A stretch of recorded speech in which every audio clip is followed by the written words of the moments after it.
This bylaw is clear. You have to comply. This is the first we've heard of it. And they're fining us? Per day. The first fine felt ridiculous. Trash bin visible from the street. $25. We laughed, paid it, moved the bin. This clause here 3 seems days later, another ambiguous. envelope arrived. You're right, it is. Grass Okay, exceeds let's note approved that for height. revision. $50. I had mowed the lawn the night before. Still, we trimmed it again, paid, complied, moved on. That's how it starts. Small, reasonable, almost harmless, until it isn't. Within 2 weeks, the letters became daily. Blinds visibly misaligned, mailbox paint too reflective. Driveway showing early surface wear. Every day, a new violation. Every day, another charge. $75 on $150 daily. And every letter carried the same signature, Karen. HOA president. Then we noticed something else. Her car. Dark SUV. Every morning at 8:12 a.m., slow crawl past our house, clipboard on the passenger seat, phone in her hand.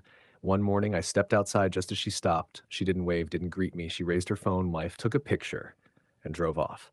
That's when it stopped feeling administrative and started feeling personal. We reviewed the HOA guidelines, we measured, documented, corrected everything. But the fines didn't stop, they multiplied. And somewhere between compliance and exhaustion, we realized this wasn't about rules, it was about control. By the end of the month, we owed $6,800 for trash bins, for lawn edges, for imaginary maintenance inconsistencies. Each notice arrived certified. Each fine escalated if not paid within 48 hours. Late fee, processing fee, administrative review fee. The system was engineered to grow. We began taking photos, date stamped, measured grass height with a ruler, aligned blinds with a level, repainted the mailbox in a muted matte finish approved by the guidelines. Still, another envelope. This time it claimed pattern of non-compliance. Pattern?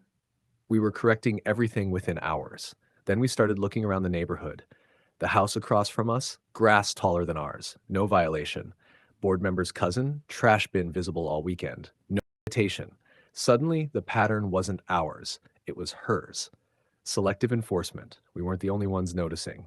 A neighbor quietly whispered one evening, she finds the ones who question things. That's when I remembered.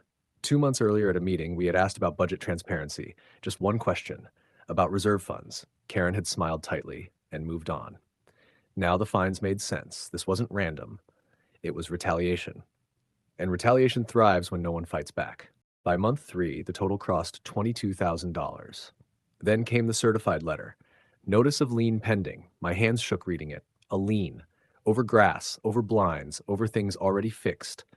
We hired an attorney. Expensive, stressful, necessary. He reviewed every violation, every timestamp, every amendment cited in the notices. Then he paused. These rule updates referenced here.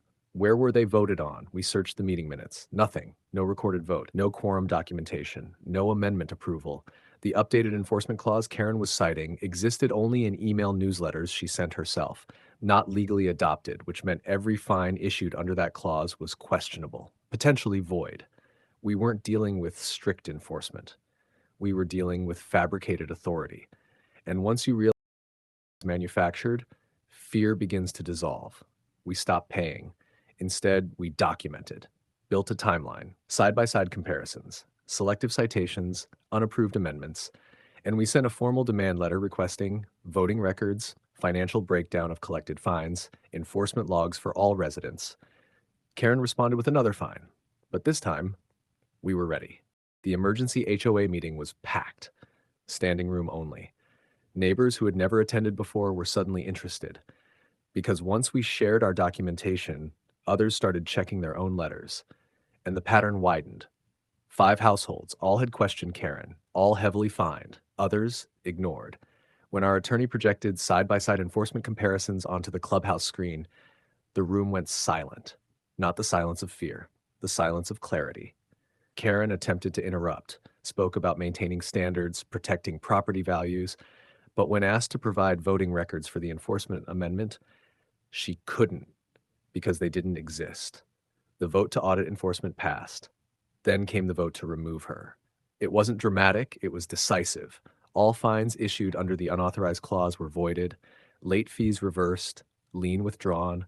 We didn't win because we were loud. We won because we documented, because daily fines depend on daily fear. And once fear collapses, so does the power built on it. If you've ever dealt with fines used as intimidation instead of fairness, share your experience in the comments, like, subscribe, and share. Because silence protects abuse. Transparency dismantles it.